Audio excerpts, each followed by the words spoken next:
Welcome to our channel. Today we how to activate Blue Cross Blue Shield OTC benefits card, online guide step by step clearly. To activate your Blue Cross Blue Shield OTC benefits card online, start by visiting the official Blue Cross Blue Shield website. Locate the member login option at the top right corner of the homepage. Click on the member login button to proceed. If you already have an account, enter your username and password, then click sign in.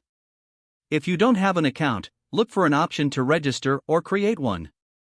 Follow the on-screen prompts to enter your personal information, including your member ID. Once your account is set up, sign in using your new credentials. After logging in, navigate to the Benefits or OTC Benefits section of your account. Look for the option to activate your OTC benefits card. Click on that option, and you will be prompted to enter your card information. Carefully input all required details, including the card number and expiration date. Review the information you entered to ensure it is correct. Once confirmed, click on the Activate button. You should see a confirmation message indicating that your card has been successfully activated. If you encounter any issues during the process, refer to the customer support section on the website for assistance.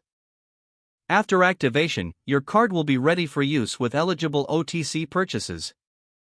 If the page does not load, refresh the browser or try again in a private or incognito window. Make sure you are using the correct email address, then retype it carefully to avoid small typos.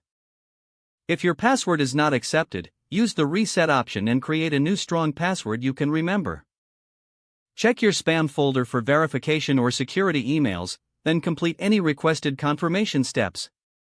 Enable two-factor authentication if available to improve account security and reduce unauthorized access risk. After signing in, review your profile details so your contact information and settings are accurate and current. If you see an error message, note it down and try again after restarting your device and internet connection.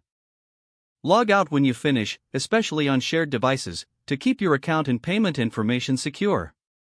If the page does not load, refresh the browser or try again in a private or incognito window.